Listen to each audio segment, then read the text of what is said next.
Sago. Ruth Nunez, Furushone Yogongwe, Ganagahaga Nagaweta Sota Wakayeta. Hi, my name's Ruth Green. I'm an associate professor in the School of Social Work here at York, and I'm also special advisor to the Dean on Indigenous Initiatives for the Faculty of Liberal Arts and Professional Studies. It's my pleasure to welcome you to Reflections on Off-Reserve Indigenous Life, our third Del Smyth lecture in peace, justice, and human security. Before we go any further, I'm going to ask Elder Blue Waters to come and say a few words, and then I will continue with the land acknowledgement. Blue? Things are always so too big. I have to try and fit into them. Tensei Kwe Scano. We're coming together today to do this very important work. And as we come together, we look for that support from those who walked this space long before us. And so we acknowledge all those that were here before we are here now. And we look towards them to help us do this work in the best way possible, to try and find collaborations that help bring the equity and the space for Indigenous voices to be heard and to be led and to be shared with everyone else. You know, it's no good if one party is the one only doing all the talking and someone else is just being left behind. And so coming together in this way, we can share the beautiful gifts that we were given to walk on our journeys with. And so tonight it's very important that we hear about what is needed to create that equity, to have a voice representing off-reserve Indigenous ways of being and people, right? We're visited every year by many nations of people who come to study, leaving their home spaces and then being in spaces where they may not know anybody. And so how can we make their journeys and have their voices represented? How can we develop this role for someone to be able to do this collection of work, this research, to find out what is it going to take for off-reserve Indigenous people to hold the spaces and to have equitable ways of gaining education and knowledge, and what will support them on that journey. Because it's not so much that we're learning together, but then what do we do with that learning? And how do we take that forward? And how do we hold roles and responsibilities in community that we all have that responsibility to do through our treaties, right? Through our negotiations that were made long before any of us that were alive that are here today, right? These ways of being that we work collectively together, but we don't interfere with each other and try to change each other's views to one perspective, that we can collaborate and work together, respecting each view and working to the best of our ability so that no one feels left behind, so that our voices are heard and our voices are respected and our histories are acknowledged so that we can move forward in that good way. Because if we don't understand our histories, how do we know where we're going? And how do we change what has happened in our histories if we don't know about what has happened? And so tonight we have some beautiful speakers here that will share information with us, and hopefully you will ask some very good questions. Forewarning, if it's a question that really is not done in a good way, I will ask that you speak to one of the speakers afterwards, because we're coming here with the hope that we're going to do this work in a good way, where we leave anger and resentment and learned understandings which are not benefiting anybody. Because we all learn like that throughout our journeys, right? We learn from people before us. And so those learned understandings sometimes are not kind and compassionate and considerate and respectful. And so we're hoping that we can do this work together tonight in a good way with the help of all of our ancestors. Not just the Indigenous ancestors, but all of your ancestors too, wherever you come from, right? Because they walk with us. They help us when we look towards them for support. They help us in opening our minds and our ears to really hear what's being said, without all that chatter that happens in our minds all the time because we're expected to do so many multiple things. So tonight I ask that they help us get rid of all that chatter that's in our minds so that we can truly listen with our ears and hear the words of those who have the wisdom and the knowledge that they're going to share with us. And that our hearts are here in a good way. And that what we hear tonight here, we really look to make sure that has anything been forgotten? You know, because sometimes we don't think of things while we're listening. And so if you have any afterthoughts, please, I'm not sure who you would direct it to quite yet, but there's lots of people here I know that you can direct your thoughts to. If, you know, sometimes people are shy. I am not. And that's one of my gifts, to not be shy. But sometimes we are shy and we're not quite sure how to phrase a question or to ask something. So don't let that question go unanswered, because then you're always left wondering. So let's do this work together today in a good way. Let's hear from our speakers and move forward the best way that we can to find out the best path forward. So Chimigwich, hi. Thank you. Yeah, Blue. I also want to acknowledge this land that we're on. I always, I make jokes about the York land acknowledgement. Some of my colleagues know. I'll be like, I'm not reading the land acknowledgement. There's nothing wrong with it. I helped write it. But I also want to do that differently as an Indigenous person. And so I acknowledge that this is a shared territory with responsibilities to care for this territory. The Anishinaabe, the Haudenosaunee, the Huron-Wendat. We have the remnants of a Huron-Wendat village less than 1.5 kilometers from where we're sitting right now. And so we need to understand and acknowledge that it is not past tense. We are still here, we are still present, and that we are occupying and needing to live up to the responsibilities of the dish with one spoon.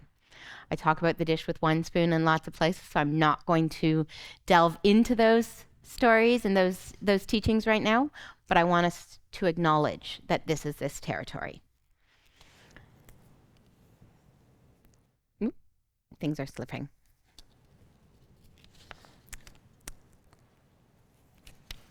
Okay, so I'm actually very excited to host this event. We have well over 300 guests registered, believe it or not. Like, I know you're like, hold on, this is not 300 people. There's tons of people actually with us online as well. And so we're offering greetings to those people who are joining us. To help meet the needs of all participants, we have arranged to have live and closed captioning. Virtual participants who would benefit from closed captioning can simply move their mouse to the bottom of the screen and select closed captioning and then show subtitles.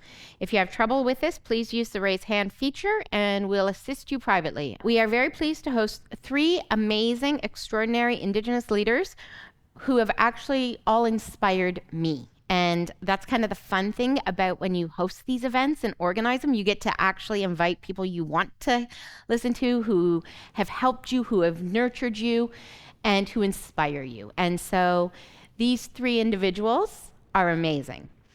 We have Christa Big Canoe. I'll read their bios in a minute. Jennifer LaFontaine and Sylvia Maracle. I'll introduce each of them more formally in a few minutes, but before we kick off the panel discussion, I'm going to invite our Dean, J.J. McMurtry, the Dean of the Faculty of Liberal Arts and Professional Studies, who will be bringing greetings on behalf of the faculty and the university. I always love following Blue and Ruth because I have to do this.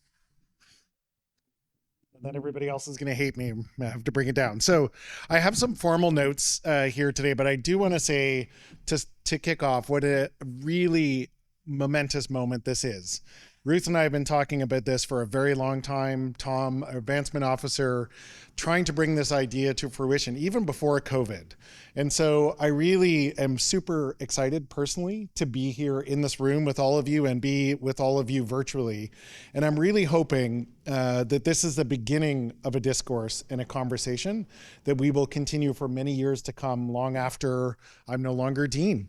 So with that, I'll turn over to the formal notes because I do want to acknowledge acknowledge this particular speaker's series, the Smyth Dialogues. The full name of this series is the Del and Wanita Smyth Lecture in Peace, Justice, and Human Security. As the name indicates, this is an annual event dedicated to hosting interesting conversations and exploring ideas that promote peace and justice in our culture and our society. The Smyth Dialogues cover very real and challenging topics with the ultimate goal, that we hope, of pointing us towards a more robust human flourishing. This series was created thanks to the generous bequest from the late Delmar and Wanita Smyth, and I want to talk a little bit about them. Professor Del Smyth was a political scientist who in 1963 became the inaugural dean of the Atkinson faculty at York University. There's a building over there called the Atkinson building, and that's where he was. In 2009, the Atkinson faculty and the York Faculty of Arts were brought together to create the faculty that I'm now the dean of, the Faculty of Liberal Arts and Professional Studies. And for those of us old enough in this room to remember that, it was a very tricky uniting, but one that I think actually has borne incredible fruits over the last 14 years. I was corrected. I said, I think it's about 10 or 12 years the faculty's been together. It's actually 14. But through the 1960s and 70s, under the leadership of Del Smyth and others, the Atkinson faculty became a pioneer in offering flexible programming that enabled working people and non-traditional students to attain university education. My own grandmother was one of them. The Atkinson faculty was doing this long before other institutions even conceived of making university education available to mature and part-time students. And the Faculty of Liberal Arts and Professional Studies has inherited that legacy. Access to education for a diversity of learners will always be part of our DNA. And I think that's one of the really special things about this lecture is it comes out of that unique tradition of Atkinson and arts. Professor Del Smyth was a lifelong scholar, remembered for his great mind and his generous spirit. I've often talked to people about his presence here. And this event, bearing the names of both him and Wanita, is now a signature event in our annual calendar. And it's a really fitting tribute both to the history of York University, but also to that couple. And I think we really need to be acknowledging the people that have helped build this university. But having thanked them and their donation, I also want to thank some other people, especially Ruth Green, and our staff team who's here, who has put enormous effort into creating this hybrid event. And I want folks to know online and also in person, these are not easy events to build, to host, and to manage as you go forward. And so it's really important that we acknowledge all of the people who have brought this together. And I think it's also the way that we're moving forward post-COVID, where we can bring different groups of people together. I like being in the room, but I also love the opportunity to attend some of these things if you can't make it to the space. So this evening's dialogue is called Reflections on Off-Reserve Indigenous Life. And this evening's panelists, Christa Big Canoe, Jennifer LaFontaine, and Sylvia Maracle, are noteworthy figures in the Indigenous community. And I know Ruth's going to talk about them in a second. But I do want to say thank you to all of you, and really what an important moment this is to hear from you, to talk about the lives of Indigenous people in off-reserve spaces. And I'm really thrilled personally to thank all of you for coming here tonight and for sharing with us. So I also want to just wrap up by saying a few things about partially what this event is. And that is that we are trying to work through events like this and these dialogues to, and especially working with Ruth in conversation about this, we've decided as a faculty to build on this idea and to try and raise some capital in order to establish a chair, an endowed chair in the study of off-reserve Indigenous life. As far as we know, if we're successful in this endeavor, this will be the first of its kind, a permanent faculty position, and it will be the only one in Canada that we know of. The professor who will hold this position will have research interests focused on the experience of off-reserve Indigenous life and people, and the goal is to create a new body of stories and data that will inform public conversations, policy, and other areas for the rest of time. In terms, that's what an endowed chair does. It just keeps going. The person or people who will hold this chair will have the opportunity to create new course material, to supervise graduate students, to create a space where these conversations can happen, and of course, create new generations of scholars looking into these areas of research, which is exciting.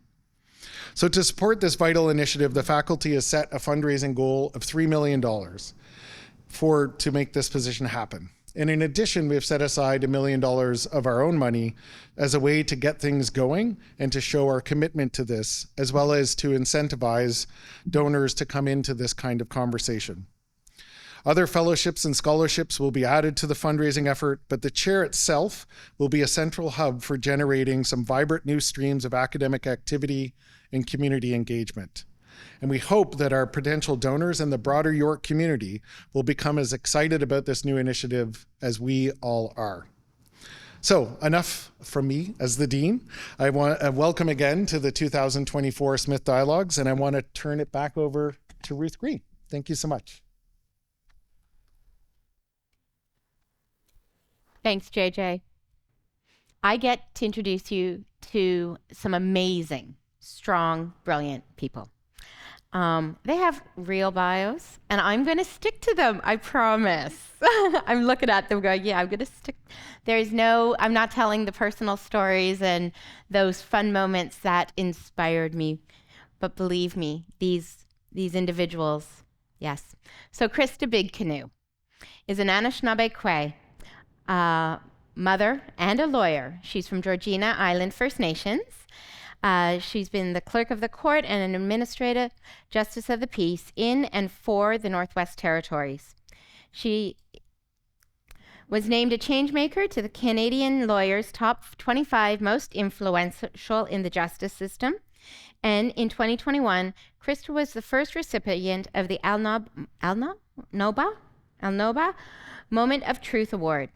She is one of the Spirit of Barbara Schleifer Award recipients. Christa is a passionate advocate for Indigenous women and children in multiple forums and legal processes. Jennifer LaFontaine is Ukrainian Métis from Duck Lake, Saskatchewan. For the last 2 years, she has worked with the Indigenous Affairs Office for the City of Toronto and is currently the manager of placekeeping. In this role, she works to increase the visible landscapes of for Indigenous people in the city, including street names, public art, murals, storefront, restaurants, and land and ceremonial spaces for Indigenous communities to gather for ceremony and culture. Dr. Sylvia Maracle is a Ganagahage from Tyendinaga Mohawk Territory and is Wolf Clan. In her professional life, she's been involved, of course, with the urban Indigenous development, Indigenous women's rights development, various government initiatives, such as ending violence against Indigenous women and 2S LGBTQIA people, education at all levels, healing, wellness, and the recovery of traditional ways. Sylvia has been the executive director for the Ontario Federation of Indigenous Friendship Centres, and I'm not sure for how many years. Recently retiring, 42 years. She has received PhDs from Guelph University, York University, Trent, and University of Queens. She is the Officer of the Order of Canada and has been gifted with the Persons Award and the Queen's Diamond Jubilee Medal. Sylvia has been recognized as a traditional knowledge keeper and has been able to shift mainstream approaches so that Indigenous approaches are acknowledged and utilized in ongoing reconciliation. Please welcome to the stage Christa, Jennifer, and Sylvia.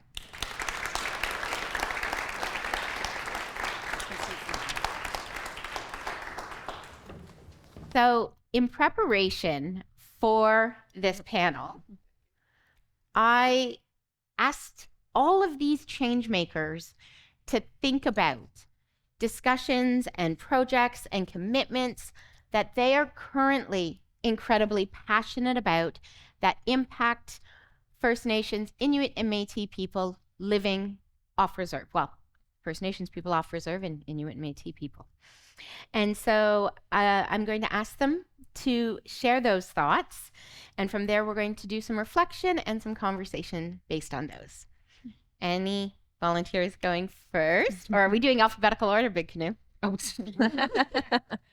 I was going to say, you can start with me. You can start with someone who's got 42 years experience delivering some of the most innovative and resounding changes in spaces, which would mean Sylvia goes first. Okay. I'm going to speak from here, yes? Yes, because you're mic'd. Okay. So first, I want to encourage you to think outside the box. I think that we have all been socialized that there are these little spaces, and those are the little spaces. So for instance, being off reserve, the reserve is a little space. And there is an increasing population of people who are mixed. And there are historical Métis and contemporary issues. There still are people in Canada who are non-status, who know that they're Indigenous, but who don't have the proof of people who give you little cards and recognition as another small space. And so if you take, increasingly numbers of the Inuit are out of their home settlements, are out of the north. There are Tungsivit Inuit community centers in Montreal, in Ottawa, in Toronto, in Winnipeg, in Saskatoon, in Vancouver. So I think the first notion about thinking outside the box is if you want to have an urban Indigenous experience, you need to be more inclusive than off-reserve, right? You didn't come up, I hope you didn't want to bring me up here just to say, oh, you're doing a good thing, okay? I think that you are capable of doing a good thing, but I think always we have to dream. And often we dream in ways that our ancestors are trying to guide us down the path. And so for me, some of the ideas, I remember coming to Toronto at 19 to take journalism at what was then Ryerson, and now, of course, it's the great shame about Ryerson and the Toronto Metropolitan University. And in those days, we used to have to go to Indian Affairs to get a check to go to school. It was $120. It was more money than I ever had in a month in my whole life. So, and living in a residence was no different than my cousins coming and sleeping over on the weekends with each other. So it was passable. And but I missed home. I missed being raised by an old woman who was never sent to residential school, who knew how to take care of her 62 grandchildren, who knew how to sew, how to catch fish, how to tap the trees, how to do all kinds of things. And I came here, and everybody had a title, and none of the titles were Dada and Sota, your grandfather. And I asked the person, Eric Carlson, some of you may have heard this story before, who was the education officer for us. I said, where are all the Indians? Because we were still Indians then. We didn't have fancy words for ourselves, right? We had the word that the Indian Act gave us. We knew we were Nyongehaga or Anishinaabe or whatever, but the system didn't know it. And the system doesn't like to change.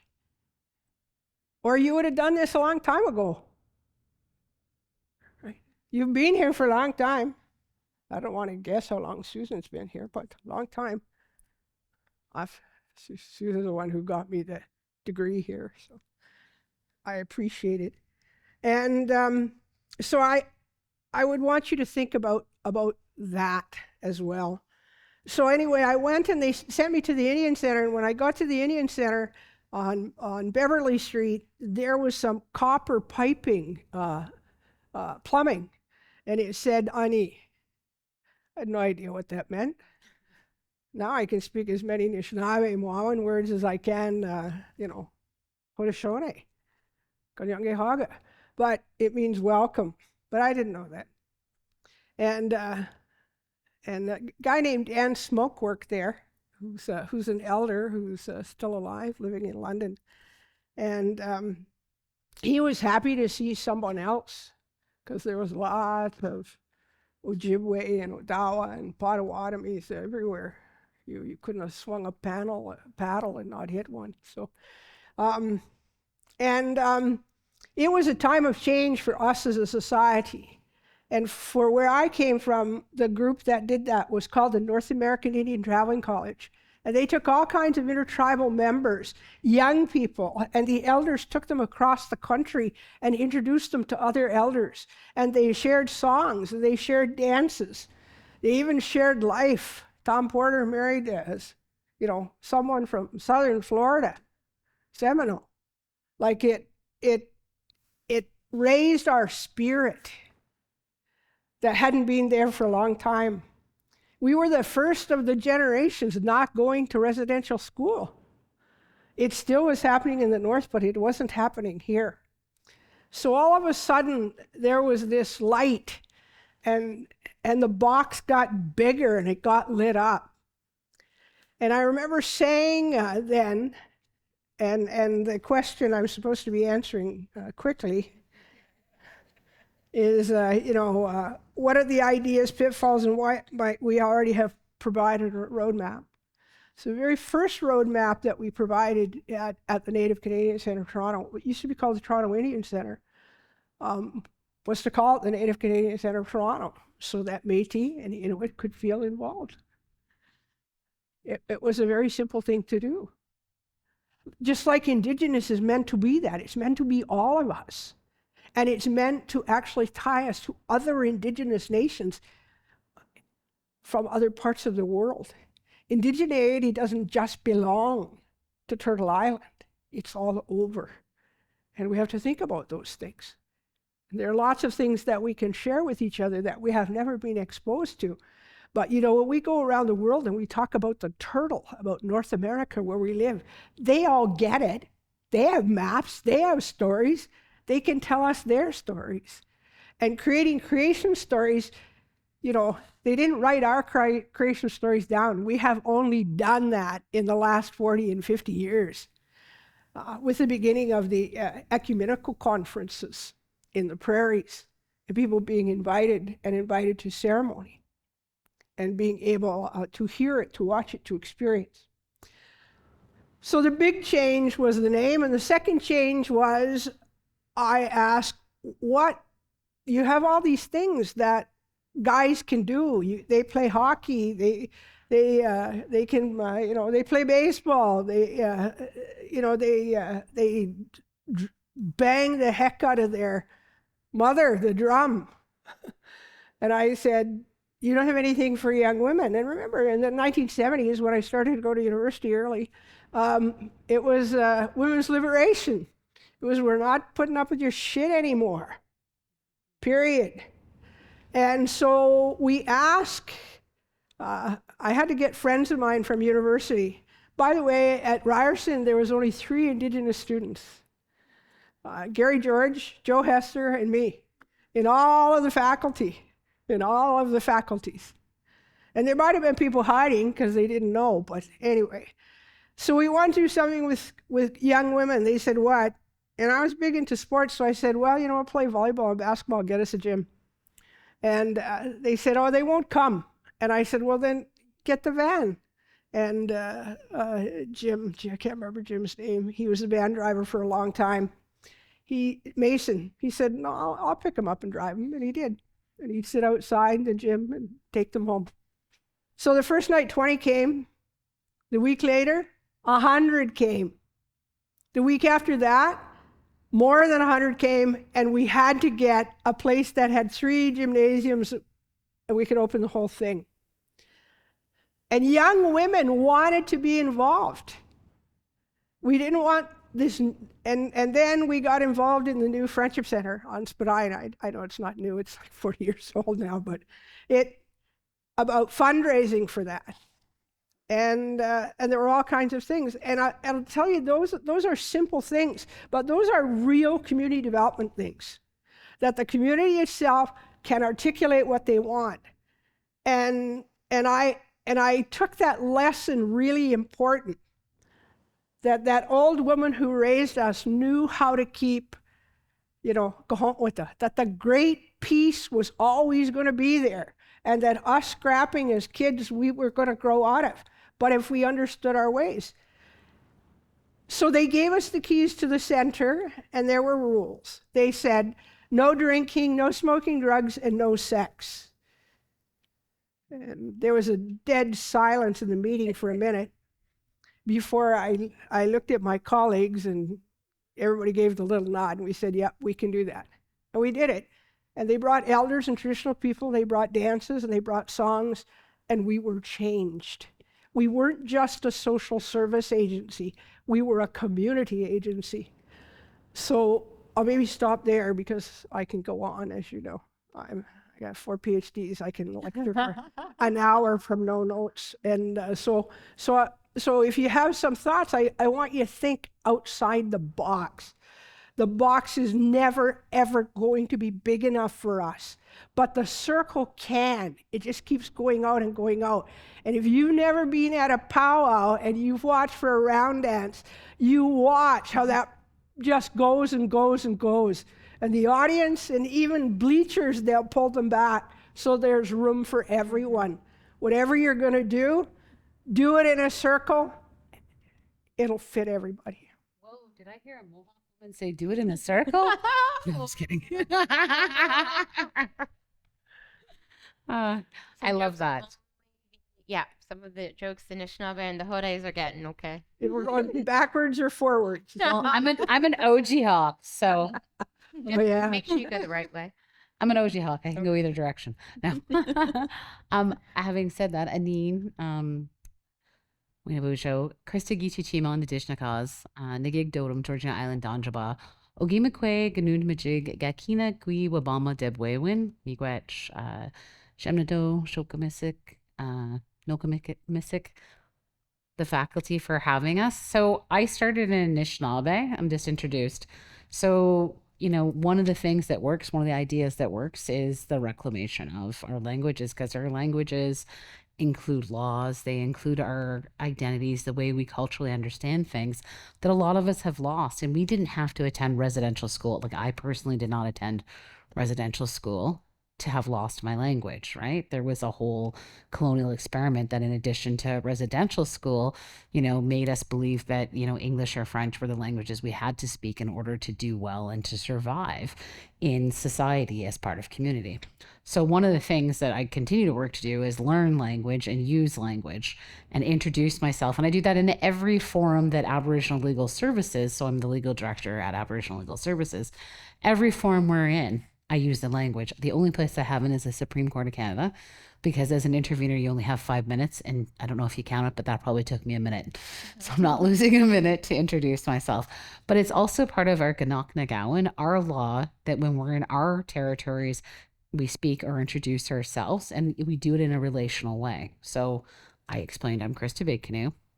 I explained which clan I belong to, which is Nagig, the Otter clan.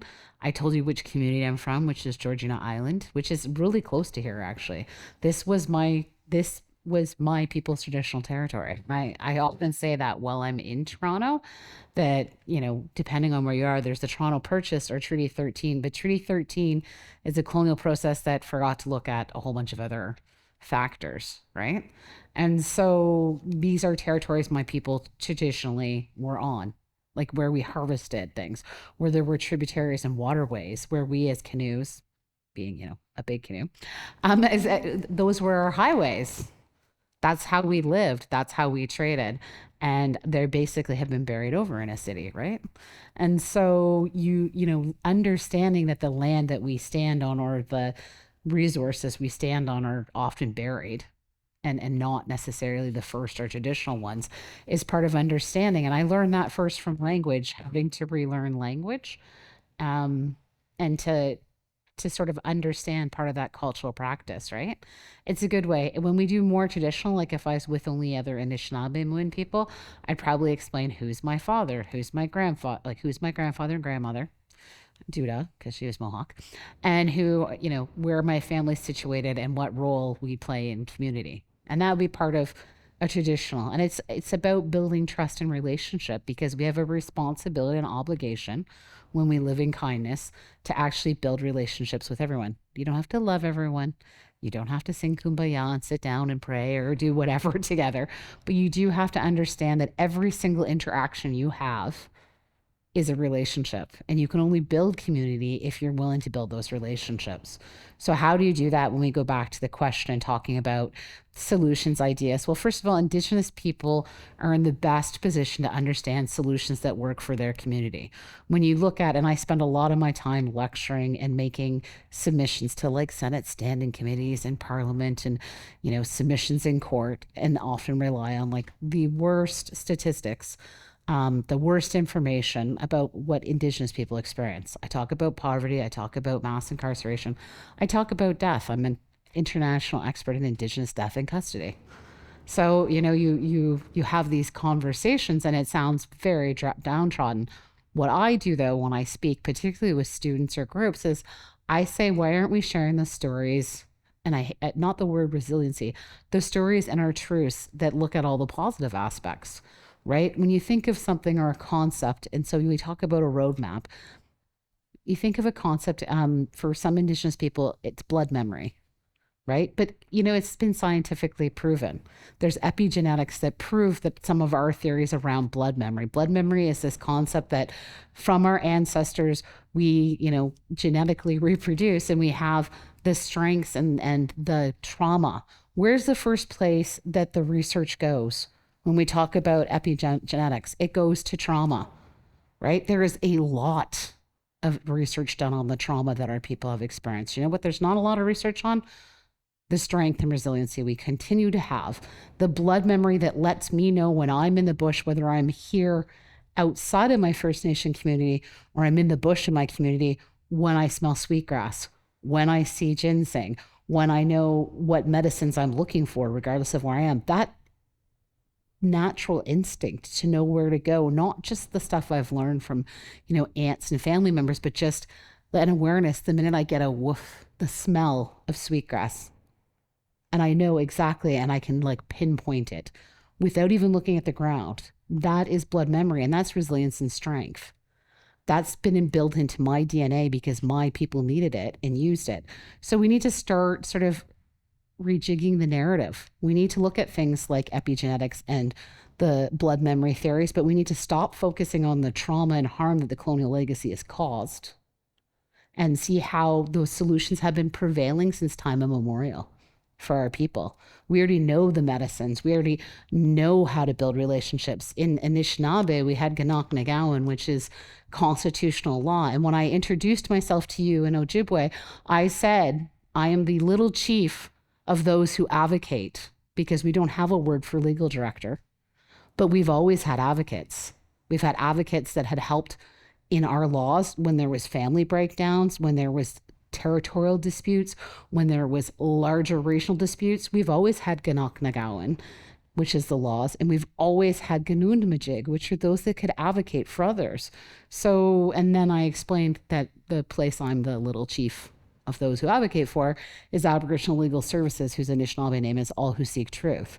That's our mandate. That path is something that was set before me and by elders, and I do my job and respect by following that mandate and trying to seek truth, understanding that truth isn't the same for everyone. You can have, it's not mutually exclusive, right?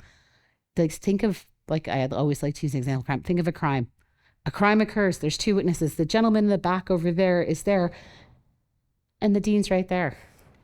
They're going to have two different perspectives because they're viewing the situation from two different vantage points with a whole set of their own biases, their own understanding, their own knowledge. Doesn't mean either one of them are lying. So when we tie that back together and we find the resilience, we find the strength, we build community, the map already exists because it's all relational. And it doesn't matter whether we're talking about our own people or we're talking about humans in general. We have instinctually built in human rights codes. We just refuse to see them because we cover and bear it with all the negativity, right? So as we unlayer that negativity and we focus more on the strengths we have and the goodness we can achieve, I think the pathway has already been set for us. And our ancestors knew that, and that's why we're still here today. Yeah, Jennifer's like, sipping water first. Tansi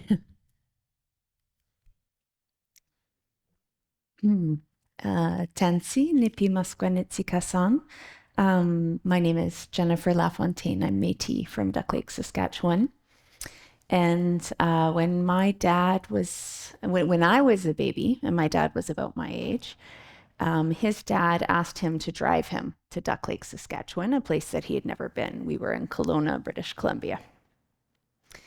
And when he drove his dad out, he arrived at a party of a grandmother, Victoria, his auntie, and that auntie is where my grandpa went to 1 year of school in grade 8, because his family, he learned at this event, sort of moved him all around to just keep him out of residential school. So he actually didn't have education till grade 8 for 1 year.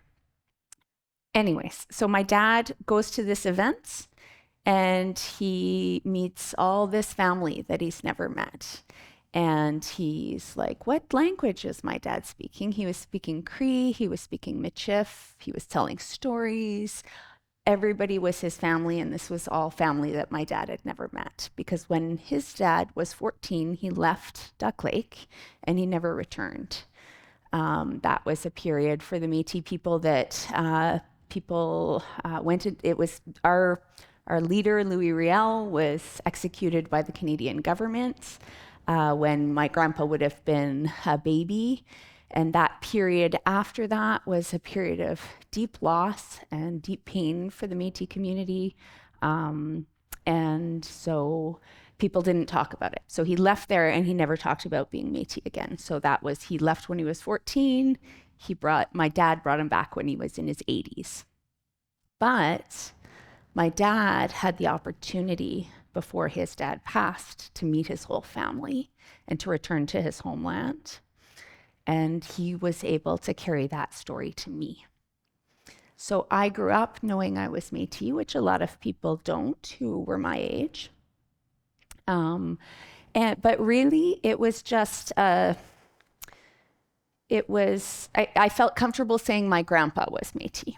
And it took me a long time to feel comfortable to know that that is my culture and that is my identity. And actually, where I moved when I was a young woman, when I was 18, was York University. And so where I lived was at Bethune College.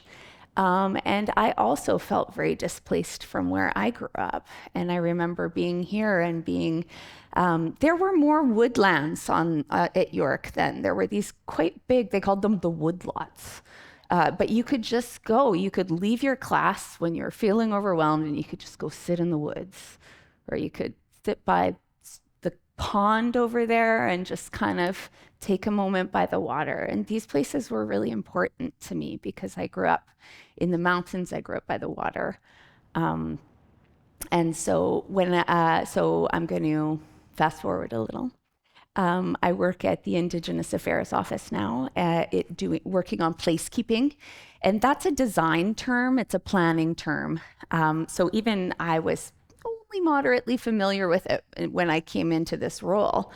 But really, when I think about what placekeeping is, it's about keeping place. It's about this being our land. We need access to land. We need access to waters. That's where our ceremonies are. That's where we gather. That's where we find strength. And even as a young woman who was disconnected from my culture, these are the places that I came to, even on this campus, to find strength. And so when I think about for other young people coming to the city, we need to know that we have the right to access land and we have the right to connect with our waters. And that's actually a hard thing to do in the city. It's a hard thing to do because we're crammed in. We're all like, all tight together. People may not have their own little patch of grass connected to their own home. But we're also, it's also hard because as urban Indigenous people, we have been displaced from our lands, from our waters. And we have been told for a long time that we don't belong, that we don't have the right. Like the whole colonial project, the whole genocidal project was to take land. So that process of finding belonging, that placekeeping for me is belonging, believing that we belong here as Indigenous people, that we have the right to be here, and that we have the right to gather, and that we have the right to connect to our land without restriction. And so I work at the City of Toronto now, and so I'm working. There's 44 divisions. There's 44,000 people that work at the city. I had no idea before. I've only been there for 3 years, and before that, I taught storytelling. I did media work. I did completely different community-based work. And so now, coming on this other side, knowing, trying to figure out where are the barriers and how do we create spaces by listening to Indigenous community is sort of where I focus. And so, for example, in the last couple of weeks, there's a group in High Park, and there's the City of Toronto has prescribed burns in High Park, and it's to sort of support the oak savanna. It sort of burns the low brush. It sort of promotes this sort of regrowth. And coming from Kelowna, it's you might know it from all of its fires, but the trees there need fire to keep growing, to keep the environment vibrant. And so this is a traditional practice for Indigenous nations across Canada, but City of Toronto didn't mention that. They're like, we're doing this burn for this very important scientific purpose or whatever. But in the Indigenous community here was like, you could mention that it's our practice. And so over the years, they had this conversation about this to work together. And so now this is the third year that they work together on it. And how they tell the public about it is about that the burns are traditional practice. They have ceremony at the burns. So before they burn, they have dancers and singers and ceremony. They have a sacred fire, and that sacred fire, the coals of those sacred fires start the traditional burn that is on those lands. And it's this way to bring our culture and our community into a traditional practice that is ours. And so being Métis and also being queer, I identify as queer or bisexual. I'm in a lot of spaces where I have, more than one way of looking at things.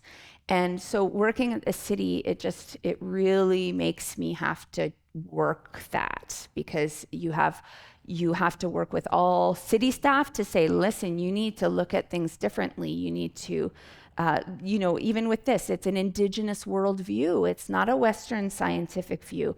So it's pushing all of these divisions in all of these different ways to see how they need to change their practices, to remove barriers, to see things differently, and to do their work better because of it.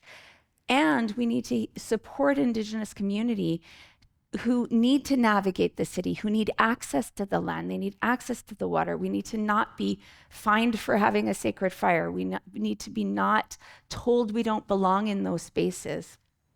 And to find the ways to change that. And it really is like in the late 1800s, in all of these assimilative era, all of these policies, there were also bans on culture. The most well-known one is the potlatch ban, but there were amendments to the Indian Act that got bigger and bigger and bigger that ultimately banned any kind of ceremonial gatherings on the land, any drumming, any singing, any ways of practicing our ceremonies on the land. And that lasted until 1951, which is, again, my dad was born well before 1951. It's not that long ago that it was illegal for us to gather. And so, but those laws, that one law ended in 1951. It's not in the Indian Act, but now they're hiding all over the place. So the Ontario Fire Code says you can't have sacred fires. And the municipal bylaw says don't touch any plants you cannot harvest. And by the way, you better not be loud after 11 o'clock at night, or else you're going to have a noise bylaw restriction, even if your ceremony is meant to go on longer than that outside. So in every turn, you're still hitting like places that are illegal for us, and the city's responsibility, the need for truth, justice, and reconciliation is to acknowledge that, yes, some of us do gather on the land. Of course we do, and we're perfectly fine to break bylaws and break laws, and we know our inherent rights. But we also have a responsibility to change those bylaws, change those laws, create, acknowledge that those are still oppressive, spiritually and culturally oppressive factors that exist, that our city is enacting on a daily basis. And so my job is creating that space to create systemic change and to work with community to create that change together. Yeah. Okay.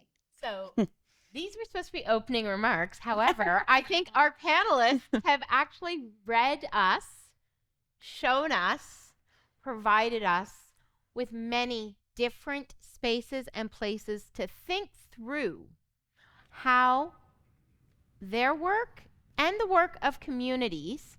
I mean, Sylvia had given us so many people's names, so many people who have stood ahead.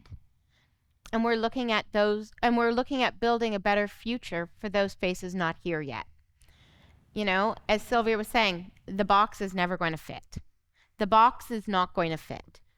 And maybe that's what we need to think about. How do we move this idea of a chair beyond a box? I hear that we're not, I also agree. I'm so sick of focusing as a social work professor on the trauma. I want to talk about Indigenous joy, because, you know, I always am like, not everybody gets to be lucky enough to be Mohawks, right? Right? Yeah.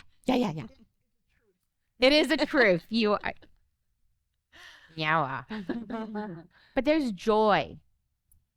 There is a joy in knowing who we are. And I think when you say that, when you were talking about that, the thing that flashed ahead of my eyes is my youngest child who is taking up dancing, and knowing that my grandmother never got to do ceremony, but my child knows who they are, and that's the joy. And when you speak about our place, the space we need, the take up, that we have been here and we are still here, and providing space for us, there is a roadmap very clearly, you know. And I know that people probably have questions for each other or conversations you want. I saw people smiling as you were speaking. Sylvia would be like, yes, with a smile. Or Christa went, uh-huh. There was a moment of Christa's face lighting up.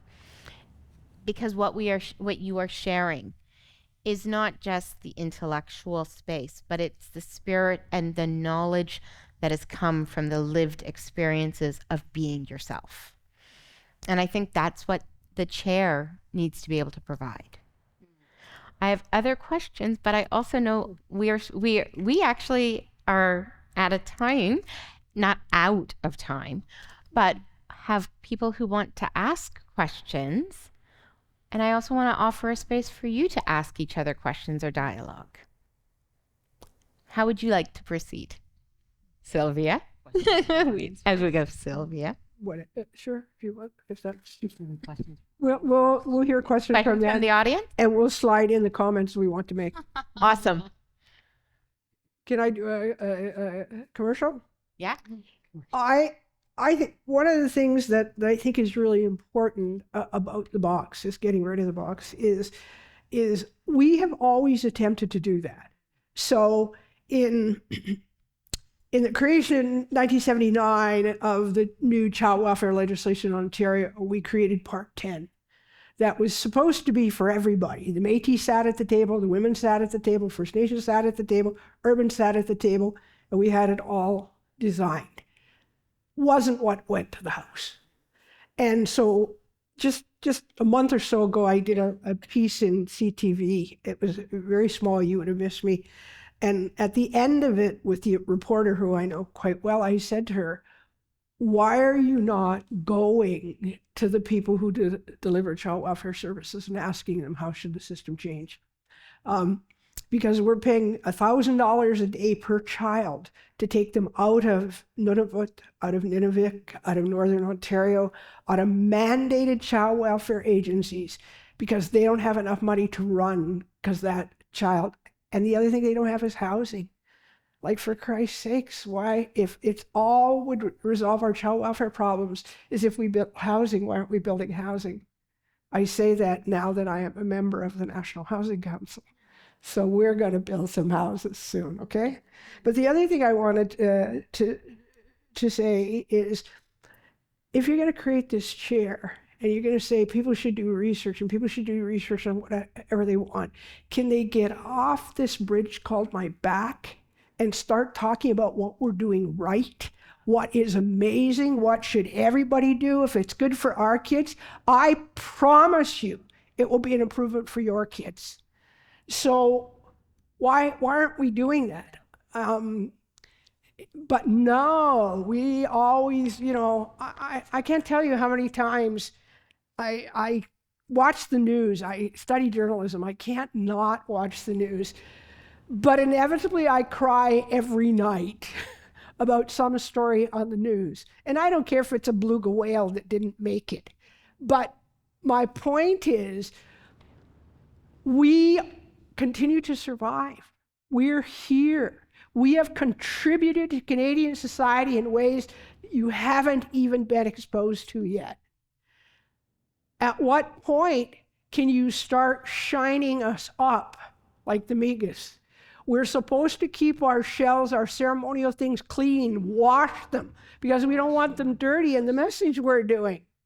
And so where maybe when you get out of the box and you don't say, oh, there's all this academic freedom, bullshit.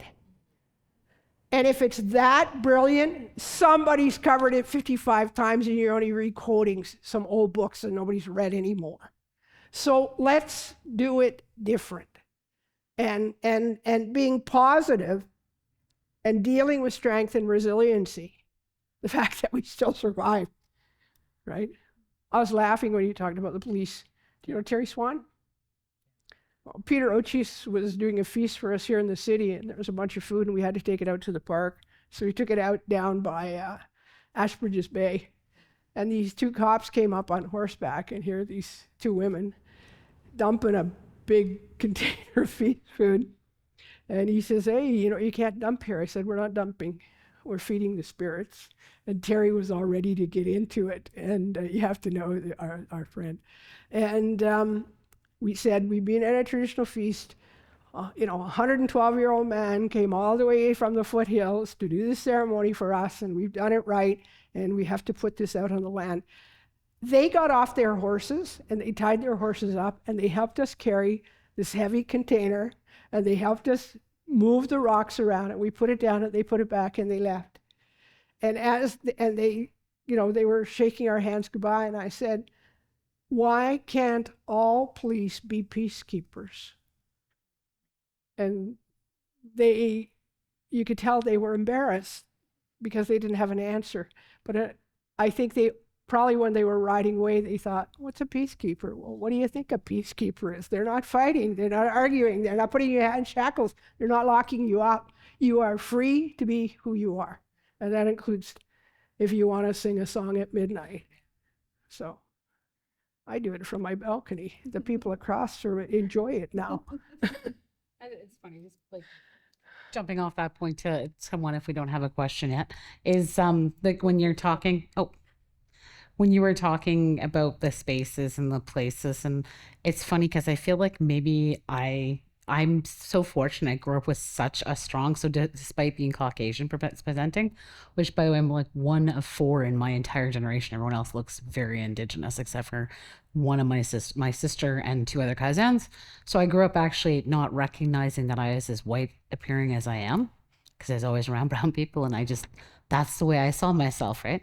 Until I, was discovered that, oh, wait a minute.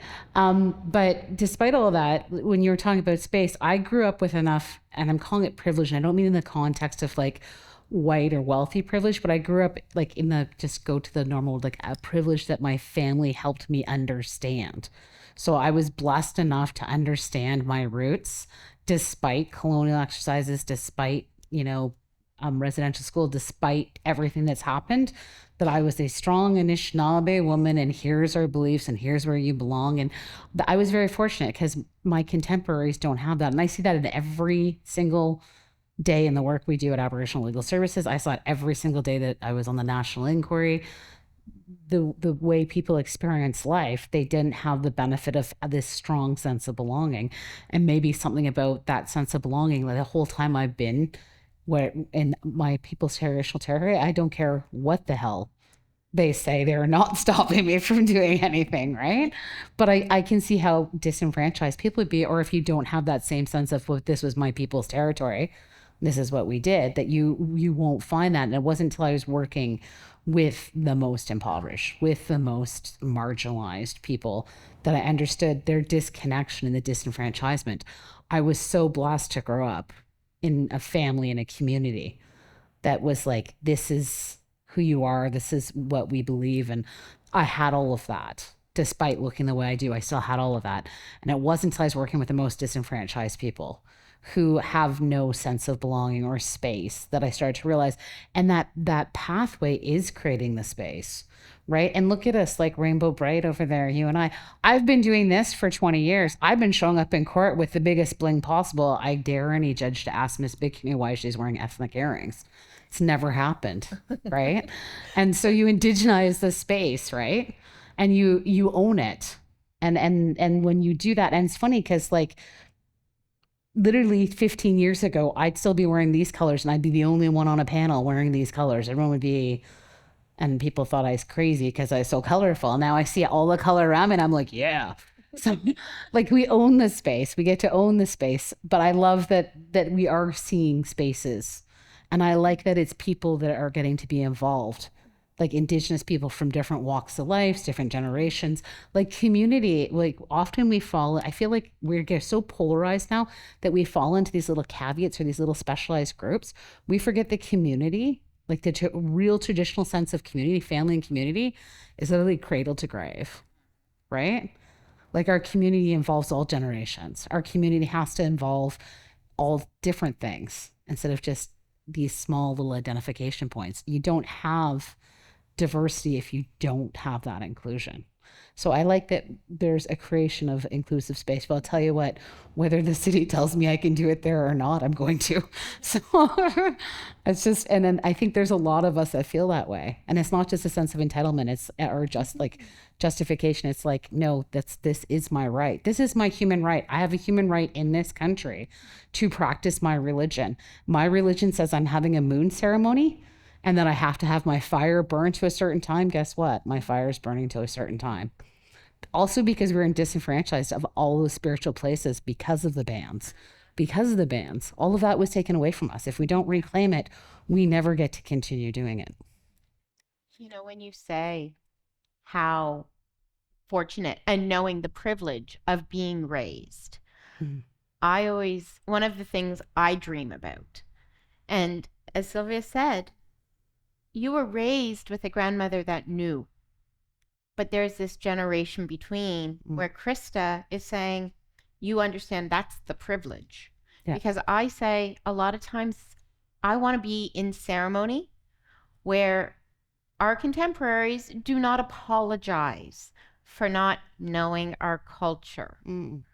And I find that's very common, as you clearly articulate. That's the vision I have. And that generation of seeing my little one, who you've danced with my little one, right? You've been in that circle with my little one as they spin around. There's generations coming that are not, who are going back to what Sylvia had. So does raising, knowing. And that's what I see these sorts of spaces. Community may not all look the same anymore, but this is community. Did you want to have any? There was a question. Oh, there was a question, yes.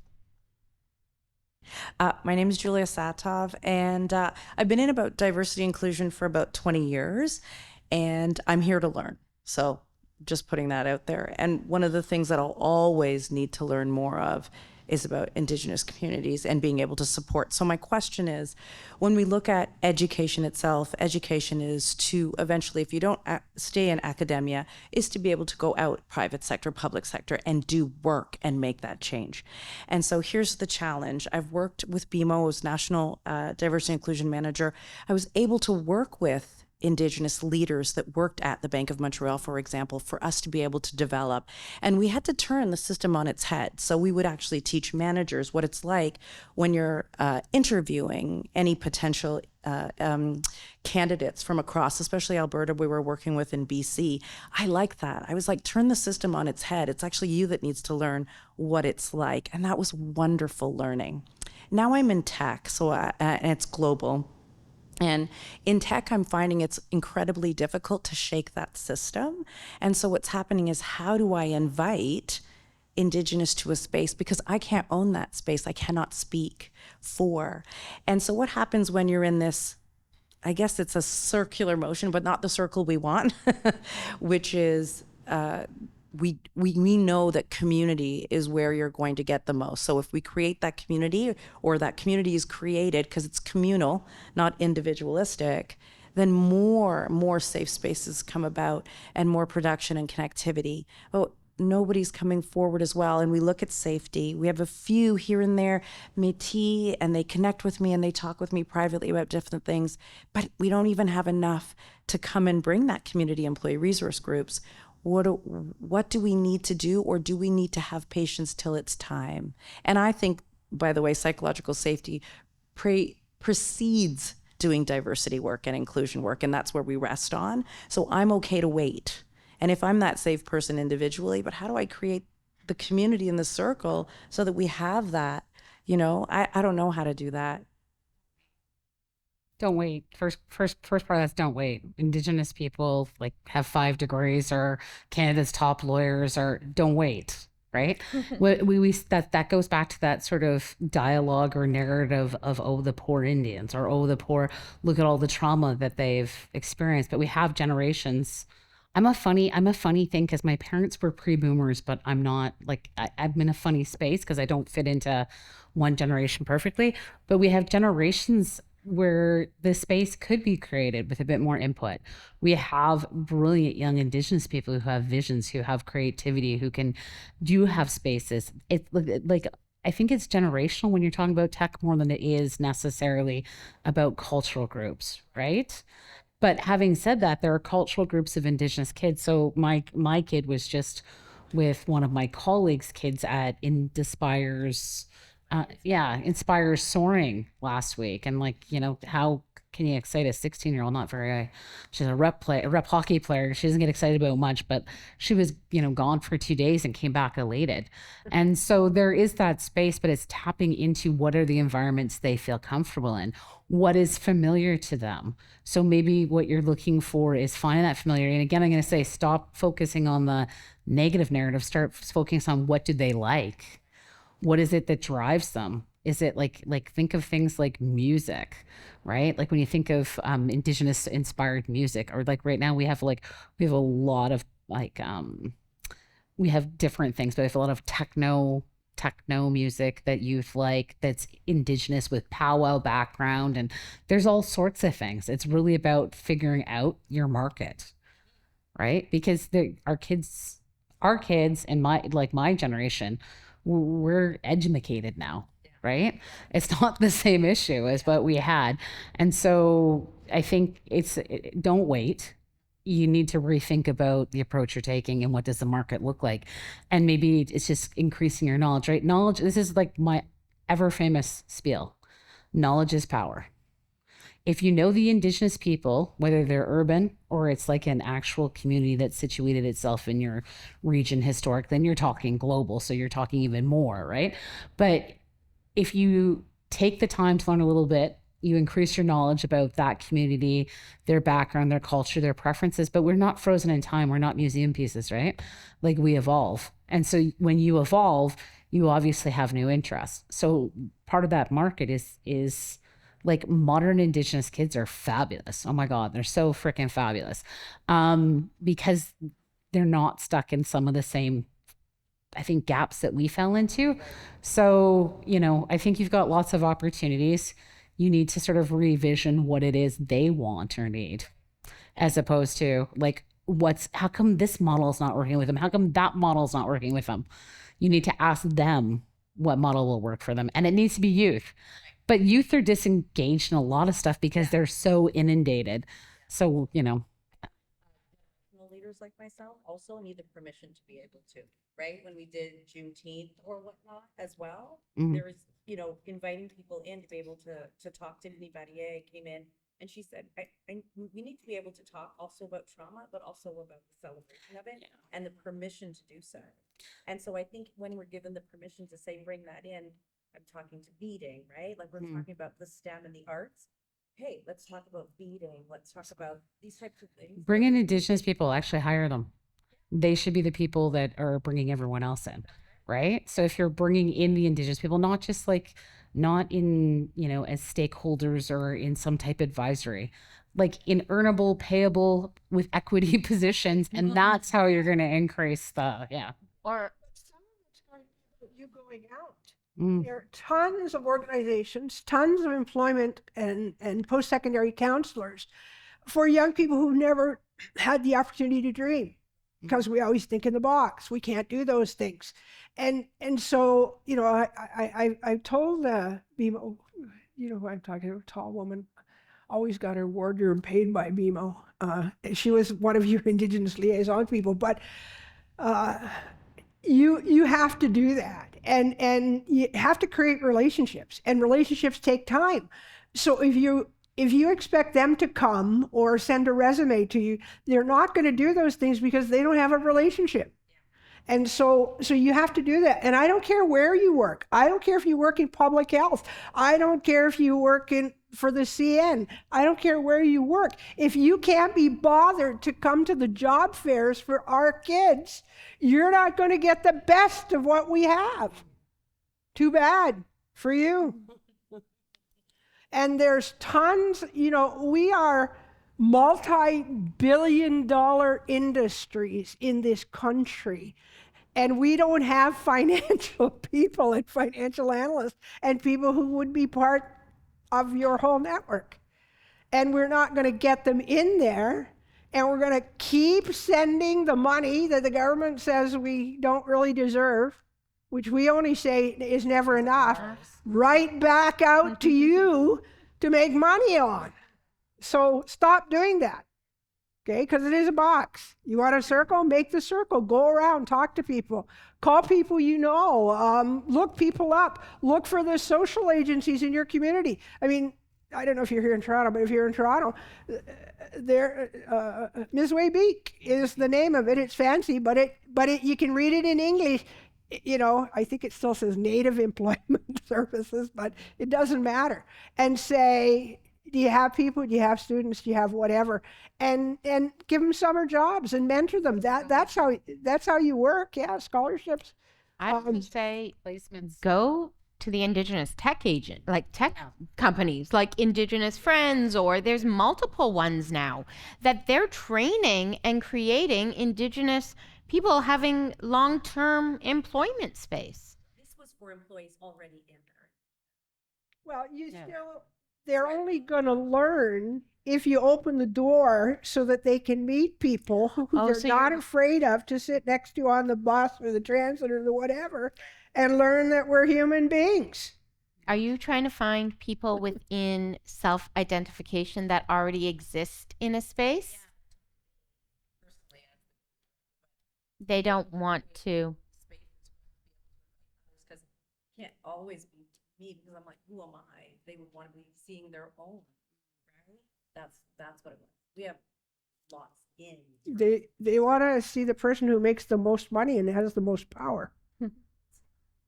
I get it, but I'm just saying, is that not a human notion? Why wouldn't you want to go up as high up the mountain as you can?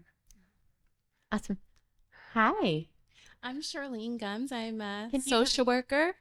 I have a private practice where I work one-on-one with clients. I also do wellness, mental health workshops. And I'm wondering what are some strategies I can use to invite clients or people to indigenize their environment? I have a whole course on that. Indigenous. I have a whole course on that. Yeah. Yep. That's not a quick answer. Because actually one of the things that Sylvia had said earlier, maybe it was actually at dinner, is that when we're looking at processes, be it social work, legal, any of those, if we embed Indigenous ways, I know for education, looking at our educators, I think of Indian control of Indian education when it was said that if all children spent some time understanding and learning from an Indigenous worldview, it will benefit all of society.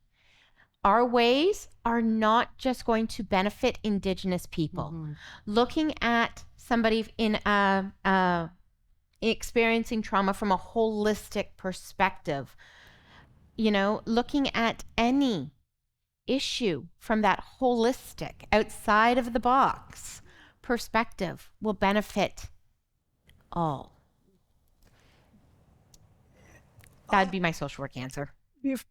Before I had all the PhDs, I went to as executive director to meet with the one of the 3 federal funded research streams. There's SHRC and engineering and math and whatever. Talking to the newly appointed CEO, and I suggested to him that the hue and cry of ownership, ownership position, OCAP,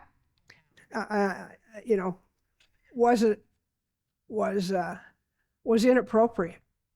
And so the reason that we weren't able to get research money was because we didn't have all the candor of the terms, but we didn't because they were unethical to us. So I tell you my story, and you write the story, and you publish the story, but you get the rights. But it's my story. Mind you, Canadians don't make a lot out of books, I can tell you. So what we did was we changed it. We had a big gathering and we talked about it, and we came up with You Say. Okay, USAY. That in our community, we want you to do research that has utility. That we want you to do research that's self-voicing. It's in the people's voices, their own. Not in the researcher's voice, in theirs. Right? That it had to be accessible, that it had to be interrelational.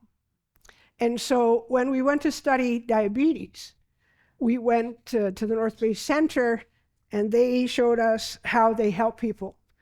And it reminded me of a saying that my father told me. My father said, you can eat and drink whatever you want.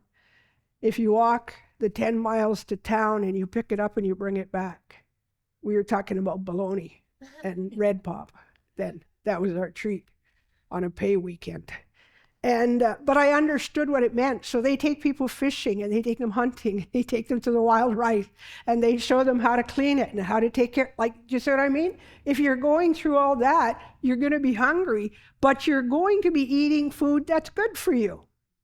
So we, in what you're doing, I'm not really the we. I guess I am. I have an affiliation here. Susan still recognizes it. Yet you have to have a relationship. And so you might want to stop thinking the ways that you have been yourself trained professionally, right? Because you got professional services or studies in here too, and start saying, if we're talking about the same thing, why? And I'm not talking about you have to use our traditional languages, but you have to use the language of context in which we're trying to communicate with you. So we felt, and lots of people in our communities all over the place, in fact, even in other provinces now, they have written and said, can we use you say? And my answer when they ask me is, you better go to your community and see what they say. Yeah, you better walk 10 miles right, to town to go get go it, do right? it, yeah. So The only other quick thing to that though too is like when we talk about like OCAP or any of these concepts, you know, I always give the example of TASA. So TASA is Toronto Aboriginal Support Social Services Council, and we undertook, so Aboriginal Legal Services was a member. We undertook this process in a research project. And it came out as a like lovely report and everything. Do you know the most money that came out of that was through grants and stuff? What happened was everyone used the TARP, which was the report, the Toronto Aboriginal People Report, and they all got money, including the Ontario Museum, ROM, the City of Toronto. Everyone who was non-Indigenous, that wasn't part of the original group, took the statistics and research from our research project, and like I'm talking 600,000, 1.5 million. So, you know, the concepts of OCAP, well, now TASC has on its own webpage, it has this whole great part on, it's not the same acronym, but it's Indigenous beliefs around research, and there is some good articles and stuff in there even about indigenizing space or empowering Indigenous people to do. Okay, I think we can take one more. Hi everyone, my name is Marshall. I'm a third-year undergraduate student. I'm also the president of the Ski and Snowboard Club at York, so the discussion earlier about sports and getting people involved really made me think. I came here as a friend of Dr. Virtue. I'm not Indigenous, but I want to learn, so I came here with an open mind. And my question is, how can we as undergraduate students promote equity and change at the undergraduate student level? I feel like a lot of discussions around the administration or the job market, but how can we make change at the first level of post-secondary education? That's a good question. Space sounds like a part of the solution. Space. Is that what you said? No, I'm saying to me. Oh, look, it was space. I look at Jennifer, but to me, part of that is like space, right? Like you're talking about a particular club, but part of it is like the space for people to come to that club. So for instance, you know, I think we're so individualized now. Like I love skiing. I'd come to a club, but that as an Indigenous person, there's no connection to it per se. So how do you create space or welcoming people to it, right? Like what is it you can do that says maybe, you know, you demonstrate allyship, like you're doing something that's skiing, maybe you're doing it in a particular territory. There's not like, we're not in the mountains here, but there are like various areas where you would ski and snowboard, right?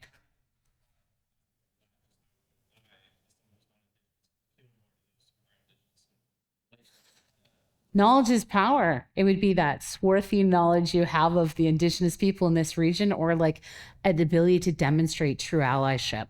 Like to demonstrate true allyship is to take a peer and be like, not necessarily commiserate with what they've gone through, but understand and acknowledge what they've gone through as maybe a collective, to be like, and to ask those right questions. Like this is me, this is my background. I know a little bit about this, but I'm curious about that. right? Or what would help you? Like you're reaching out to a group, asking them what they want, which is like, that's an inherent thing for most Indigenous people. The same way we kind of introduce ourselves and our backgrounds is often the first thing we ask is, what can I do to help you? Or what do you need me to do? And that's just like an inherent thing. But a lot of non-Indigenous cultures, that's not their first place, right? So one of these things is like, here I, like, you know, when you're introducing or knowing someone, here's who I am, who are you? And then like literally asking, and not like, oh, what can I do to be a better ally? But like demonstrating you have a bit of knowledge, demonstrating, but what is it that you want? That goes so long. That's where you have actually lasting, because you're going to meet, maybe someone's going to tell you that, I'm being a little crude here, I mean, someone's going to tell you piss off, but you're going to meet that Indigenous person that's going to be like, wow, I'm glad you asked me that. Here's what I think. Right. And then you've started that dialogue and you're starting to build that relationship, and it's going to inform all your relationships moving forward with all other Indigenous people. Right. So if you have a willingness, which you seem to, or you wouldn't have asked that question. Right. So if you have that willingness, then you're already starting to put your hand out to have that shake to begin a relationship. So just keep working on that. And that knowledge is power. So build your knowledge, because it is your power. It's a superpower. Beautiful. So we did have one from the chat that, do you want to speak? Okay, I wanted to run it by you because it's about, would self-acknowledged nation-based identifiers be beneficial to our urban spaces to help produce, and data trackers to help gain cultural specific care? Or are we looking at the FNMI, First Nations, Métis, and Inuit as markers? But I think we do that when we acknowledge the Anishinaabe or the Haudenosaunee or, you know, the territory people.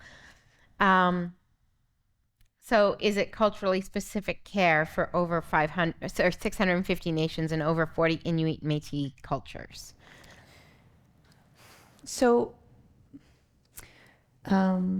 Sylvia was talking about being Indigenous, being inclusive of everyone, but it's also a very large, big title. And so the specificities of our individual cultures are also very important. So is the traditional territory that we're on and knowing about the cultures that are here. So for me as a Métis person, I want to know my own I want connection to my own culture, to my own teachings. And sometimes I need to do that by going to my traditional territories. Sometimes I do that by meeting other Métis people here. But I also am, it also benefits me as an Indigenous person to learn about and participate in the ceremonies and the cultures of this traditional land. And so an urban setting has both. It opens space for all of us to be together, and that creates an urban Indigenous identity, one that acknowledges that people are going to be from the West Coast, they're going to be from the East Coast, they're going to be from 100 kilometers down the road, and that we can bring our own Indigenous experiences here, but that we also, I kind of heard in it as well, like an impossibility, like how can we possibly have space for all of these cultures, or how do we do that? And so we do the best that we can. We acknowledge as specific as possible. If I know that you're from Georgina Island First Nation, if I know you're an Anishinaabe woman, I'm going to use those markers. I'm not just going to say she's Indigenous. I'm going to go right to as much detail as I have. But then there's other places where speaking of all Indigenous people is really important to us. So I think it's like the ability to flow from big joining language and big like space for all of our cultures, and then also the importance of not losing the specificity of our individual cultures.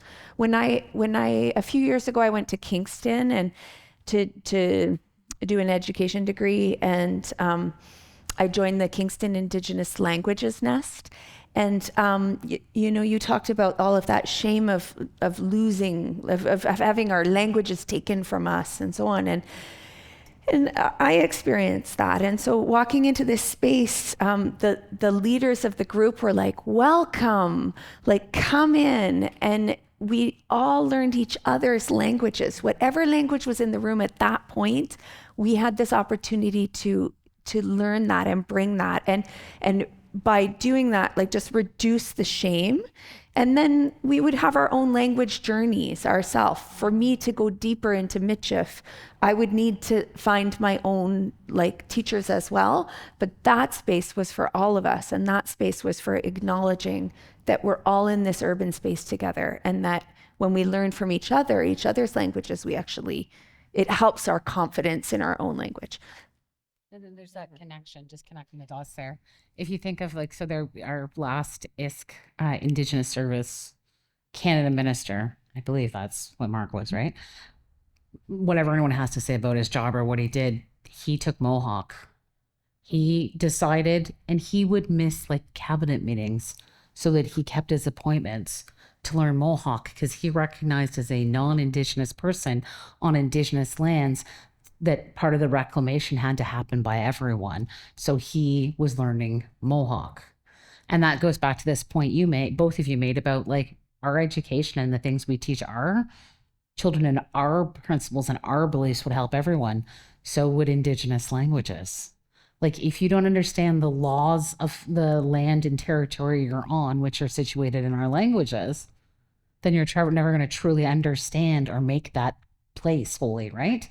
So, it would be of benefit to everyone, not just Indigenous people, to reclaim language, and it should be mandatory language, right? And we have had some legislation put in place more recently in relation to Indigenous languages, but it's not enough to have a law. And you talked on that point too, right? It's not enough to have a law because laws can be hidden, laws can do this. It doesn't make people do things. It's not enough. Like good allies will want to learn some of that language. They'll want to understand. Like when we say Aki and we're talking about the land that our feet are on, what does that mean, right? Like why can't I use that word? I've seen kids do it my daughter's age that are not Indigenous. They say Aneen because they do their land acknowledgement in one of our communities, one of those First Nations.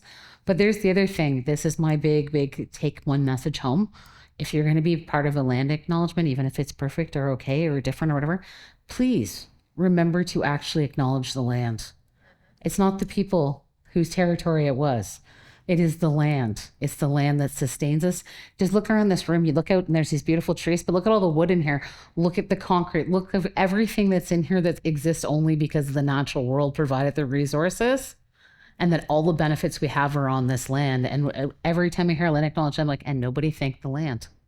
Nobody thanked the water. Nobody thanked the air. Unless it's like in a prayer. When you do the prayer, when you hear the elders do the prayer and then they translate it into English, what are they thanking? They're not thanking the people that walk on this land. They're not thanking the people that take from this land. They're thanking the land, the water, the air, the animals. And when we do land acknowledgements in English or French, we always miss that really crucial thing. That sustains us, the land itself. So. I acknowledge the dish. Sorry, Okay, I think we have to wrap.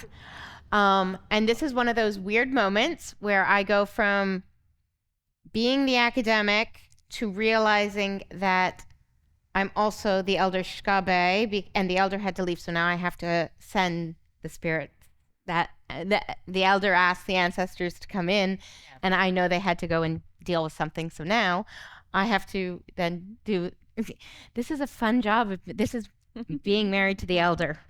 Okay, so I want to say nyawa for each of you and for acknowledging all that has brought you here, all of those ancestors, all of those teachings, all of those moments that made you the amazing Indigenous person that you are, the Haudenosaunee, the Anishinaabe, the Métis, and all of those teachings, those spaces and places and the clans that you carry, all of those responsibilities.